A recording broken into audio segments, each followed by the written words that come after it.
ഒരു കാര്യം ഞാൻ നിങ്ങളോട് പറയാം. ഇപ്പോൾ നിങ്ങളെല്ലാം കോളേജിലും ഡിഗ്രിയും PG ഒക്കെ കഴിഞ്ഞ കുട്ടികളല്ലേ.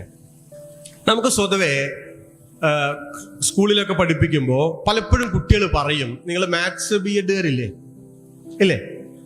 എല്ലാ BEd ഉണ്ട്, ഞാൻ എല്ലാ വിഷയവും പറയാൻ ഒഴിവില്ല, ഉണ്ടാവില്ല. എന്തിനാണ് കണക്ക് പഠിക്കുന്നത് ക്ലാസ്സിൽ? ഇപ്പോ കഴിഞ്ഞ ദിവസം ഒരു ടീച്ചർ 35 കൊല്ലം കണക്ക് പഠിപ്പിച്ച ഒരു ടീച്ചർ ഒരു കല്യാണ സമയത്തെ സദസ്സിലിരുന്ന് പറയാണ്, ഞാൻ ഒരു കാര്യമില്ലാണ്ട് ഈ സൈന് തീറ്റ കോസ് തീറ്റ എന്നൊക്കെ പഠിപ്പിച്ച് 35 കൊല്ലം വേസ്റ്റ് ആക്കി. അപ്പൊ കൂടുള്ള ആൾക്കാർ വലന്തല കൊട്ടി, ഒരു കാര്യമില്ല, ഞാനിപ്പോ അതൊന്നും അല്ല ചെയ്യുന്നത്. അപ്പൊ അടുത്ത ആള്, എന്തിനാണ് ഈ ബാബർ അങ്ങട് ചാടി, അക്ബർ ഇങ്ങട് ചാടി, ഹുമയൂൺ അതിന്റെ ഇടയിൽ കൂടെ ചാടി, വല്ല കാര്യമുണ്ടോ? ഇതൊക്കെ പഠിക്കുന്നത് എന്തിനാണ് വെച്ചാൽ ചരിത്രം. അപ്പൊ കണക്ക് പഠിച്ചിട്ട് കാര്യമില്ല, ചരിത്രം പഠിച്ചിട്ട് കാര്യമില്ല. അപ്പോഴാണ് 30 കൊല്ലം ഫിസിക്സോ കെമിസ്ട്രിയും സയൻസും ഒക്കെ പഠിപ്പിച്ച ടീച്ചർ അമോണിയം ക്ലോറൈഡ് ഉണ്ടാക്കണത് എത്ര പഠിപ്പിച്ചു, എന്നിട്ട് വല്ല കാര്യമുണ്ടോ? ഞാനിപ്പോ അതൊരു കുട്ടിയെ, ഞാനിപ്പോ ബാങ്കിലാ ജോലി ചെയ്യുന്നത്. ഈ അമോണിയം ക്ലോറൈഡ് കെമിസ്ട്രിയിൽ പഠിച്ചിട്ട് നന്നായി, സ്റ്റേറ്റ് ബാങ്കിന്റെ മണ്ണാർക്കാട്ട ശാഖയിൽ പോയിട്ട് ഇയാൾ ദിവസം അമോണിയം ക്ലോറൈഡ് ഉണ്ടാക്കിയ പൂശ കിട്ടാൻ വേറെ വല്ലതും വേണോ? അപ്പൊ കെമിസ്ട്രി പഠിച്ചതും വെറുതെയായി. ഇങ്ങനെയാണ് നോക്കൂ, നമ്മളിങ്ങനെ ഓരോ നിഗമനങ്ങളിലേക്ക് എത്തുകയാണ്. യഥാർത്ഥത്തിൽ നിങ്ങൾ ആലോചിച്ചിട്ടുണ്ടോ എന്തിനാണ് കണക്ക് പഠിക്കുന്നത്?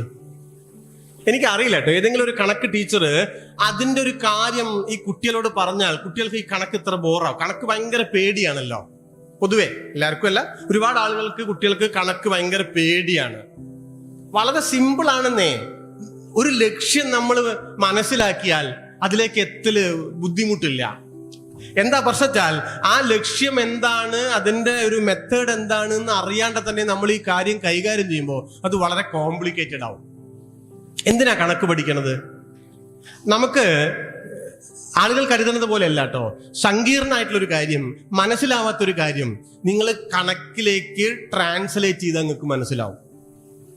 ഇപ്പൊ ഞാൻ ഈ പറഞ്ഞത് മനസ്സിലായില്ലല്ലോ? അതാണ്. അങ്ങനെ ചില ബിരുദ് ഞങ്ങൾക്കുണ്ട് കേട്ടോ. ഈ പ്രസംഗിക്കുന്ന ആൾക്കാർക്ക് വളരെ സിമ്പിൾ ആയിട്ടുള്ള കാര്യം പറഞ്ഞ് കോംപ്ലിക്കേറ്റഡ് ആക്കും. പ്രസംഗിക്കുന്ന ആൾക്കാരെ നിങ്ങൾ കണ്ടിട്ടില്ലേ? അങ്ങനെയുണ്ട്. ഞാൻ പറഞ്ഞ എന്താണെന്നറിയോ? ഇപ്പൊ ഞാൻ പൂക്കോട്ട് ആവുന്ന വരുന്നത്, നിങ്ങൾ എന്നോട് ചോദിക്കുകയാണ് പൂക്കോട്ട് ആവുന്ന ഇവിടേക്ക് എത്ര ദൂരമുണ്ട് ചോദിച്ചു. നിങ്ങൾക്ക് അറിയാൻ വേണ്ടിയാ ചോദിക്കുന്നത്. അപ്പൊ ഞാൻ പറഞ്ഞു കുറച്ച് ദൂരമുണ്ട്. നിങ്ങൾക്ക് എന്ത് മനസ്സിലായി? അല്ലെങ്കിൽ ഞാൻ പറഞ്ഞു കുറെ ദൂരമുണ്ട്. അതൊന്നും കൺവേ ചെയ്തില്ല. മറിച്ച് ഞാൻ പറയാണ് 10 കിലോമീറ്റർ ഉണ്ട്. നിങ്ങൾക്ക് മനസ്സിലായോ? മനസ്സിലായില്ലേ? അതും മനസ്സിലായില്ല? മനസ്സിലായി, ഇത്രയേ ഉള്ളൂ. ആദ്യം ഞാൻ നല്ല മലയാളമല്ലേ പറഞ്ഞത്, കുറച്ച് ദൂരം ഉണ്ട് എന്നുള്ളത്. മലയാളം തന്നെയാണ്, താരതമ്യേന നല്ല മലയാളമാണ്. പക്ഷെ നിങ്ങൾക്ക് മനസ്സിലായില്ല. രണ്ടാമതോ ഞാൻ കണക്കാ പറഞ്ഞിട്ടോ. ഒരുപാട് കുട്ടികള് ബുദ്ധിമുട്ടാണ്, കീറാമുട്ടിയാണ് എന്ന് പറയണ കണക്കിലേക്ക് ഞാന് എന്റെ വാചകത്തെ ട്രാൻസ്ലേറ്റ് ചെയ്തപ്പോ നിങ്ങൾക്ക് മനസ്സിലായി. ഇന്നലെ എത്ര മഴ പെയ്തു കേരളത്തിൽ? ഇപ്പൊ അവിടെ വെള്ളപ്പൊക്കം, കൊച്ചിയിൽ വെള്ളപ്പൊക്കം ഒക്കെയാണ്. അപ്പൊ നോക്കൂ, കരിമ്പുഴയില് നമ്മൾ പറയാണ് ഭയങ്കര മഴയായിരുന്നു. നമുക്കൊന്നും കമ്മ്യൂണിക്കേറ്റ് ചെയ്യില്ല. ഭയങ്കര മഴ എന്നൊരു മഴയില്ല, അതൊരു ഭാഷാ പ്രയോഗമാണ്. അങ്ങനെ ഒരു മഴയില്ല. ഞാൻ പറയാണ് ഇവിടെ 3 സെന്റിമീറ്റർ മഴ പെയ്തു. കൊച്ചിയിൽ വെള്ളക്കെട്ടാണ്. ഞാൻ കണക്ക് കറക്റ്റ് ആയിരിക്കില്ല കേട്ടോ, ഞാനൊരു വെറുതെ ഒരു അക്കം പറയാണ്. കൊച്ചിയിൽ വെള്ളപ്പൊക്കമാണ്, അതാണ് ഇതാണ്. പക്ഷെ ഇവിടെ വെള്ളപ്പൊക്കം ഇല്ല. കൊച്ചിയിൽ 6 സെന്റിമീറ്റർ മഴ പെയ്തു. നമുക്ക് തിരിഞ്ഞു എന്താ ഈ കാര്യം എന്നുള്ളത്. ഒരു ചാക്കിൽ അരി ഇരിക്കുകയാണ്, ഇതിൽ എത്ര കിലോ ഉണ്ട്? ഒരുപാടുണ്ട്. ഒന്നും മനസ്സിലായില്ല. 10 കിലോ ഉണ്ട്, മനസ്സിലായി. ഇത്രയേ ഉള്ളൂ. ഇത് സിമ്പിളായിട്ട് മനസ്സിലാവാത്ത കാര്യങ്ങളെ കണക്കിലേക്ക് മാറ്റിയാൽ മനസ്സിലാവും എന്നുള്ളതാണ് കണക്ക് ക്ലാസിന്റെ ആമുഖം. അതാണ് കണക്ക് ക്ലാസിന്റെ ആമുഖം. ഞാനത് വിശദീകരിക്കല്ല, ഞാനൊരു കീ മാത്രം പറയാൻ. ഇങ്ങനെ നിങ്ങൾ ഓരോന്നും എടുത്തു നോക്കൂ. എന്തിനാണ് ശാസ്ത്രം പഠിക്കണത്? ആദ്യം പറഞ്ഞ പോലെ എല്ലാവരും അമോണിയം ക്ലോറൈഡ് ഉണ്ടാക്കുക. എന്തൊരു നശിച്ച നാടാവും നമ്മുടെ നാട്. അതിനല്ല. പിന്നെയോ നിങ്ങൾക്കൊരു ശാസ്ത്രബോധം ഉണ്ടാവാനാണ്, യുക്തിചിന്ത ഉണ്ടാവാനാണ്.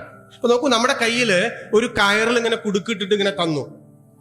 നമുക്കത് അഴിക്കാൻ നിങ്ങൾ മന്ത്രം ചൊല്ലിയ ആ കുടുക്കഴിക്കോ? കഴിയോ? ഇല്ല, ഒന്നും കഴിയില്ല. നിങ്ങളെ വേറെ എന്തെങ്കിലും ഒന്നും കഴിയില്ല.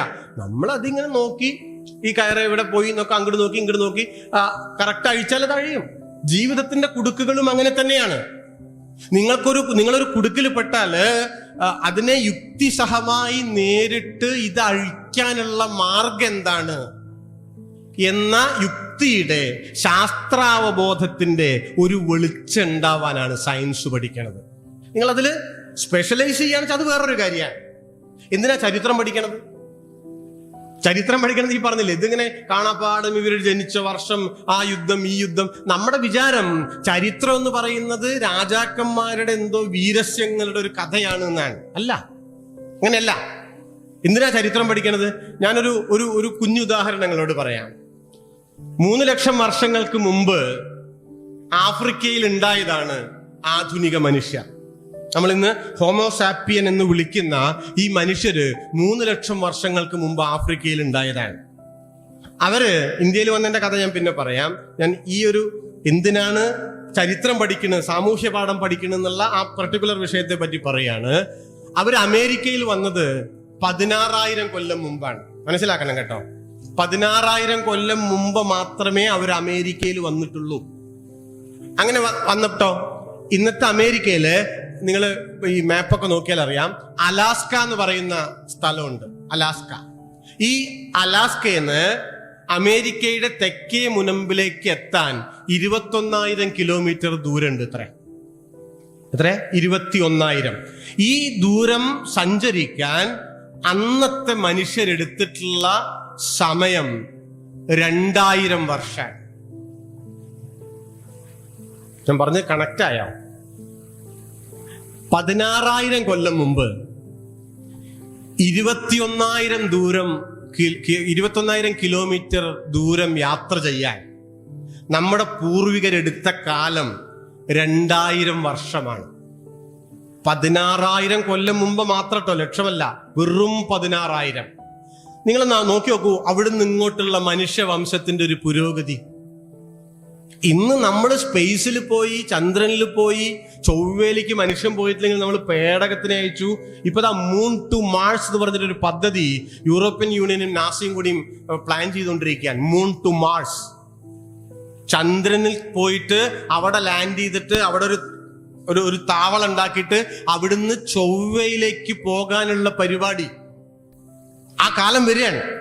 അതിലേക്ക് നമ്മൾ മാറിയിരിക്കുകയാണ്. എന്തിനാ ഇത് പഠിക്കുന്നത്? ഇതിങ്ങനെ മനുഷ്യവംശത്തിന്റെ ചരിത്രം ഇതാണ്. പടിയായി മുന്നേറി പോയ ചരിത്രം.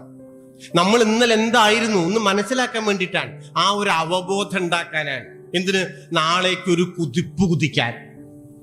എന്തെങ്കിലും ഇന്നലത്തേന്ന് നമുക്ക് എടുക്കാനുണ്ടോ? അതിനാണ് ചരിത്രം പഠിക്കണത്. അല്ലാണ്ട് ദയവ് ഇത് തെറ്റിദ്ധരിക്കരുത്. ഈ കാണാപ്പാടം ഡേറ്റ് പഠിക്കണ പരിപാടിയല്ല. അതുകൊണ്ട് ചരിത്രം എന്ന് പറയുന്നത്, ചരിത്ര പഠനം എന്ന് പറയുന്നത് പൊതുവെ നമ്മൾ കരുതണ പോലെ രാജാക്കന്മാരുടെ വീരസ്യങ്ങളുടെ കഥ പറച്ചിലല്ല. പിന്നെയോ ഉൽപാദന ഉപകരണങ്ങളുടെ മാറ്റങ്ങളുടെ കഥ പറച്ചിലാണ്. ഭീംബേത്ക എന്ന് പറഞ്ഞിട്ട് ഇന്നത്തെ മധ്യപ്രദേശില് ഭോപ്പാലിന്റെ അടുത്തൊരു സ്ഥലമുണ്ട്. ഭീംബേത്ക എന്നാണ് ആ സ്ഥലത്തിന്റെ പേര്. ആ സ്ഥലം ഒരു പ്രകൃതി നിർമ്മിതമായിട്ടുള്ള, ഞങ്ങള് എപ്പോഴെങ്കിലും അവിടെ പോകണമെന്ന് ഞങ്ങളോട് അഭ്യർത്ഥിക്കാൻ കേട്ടോ.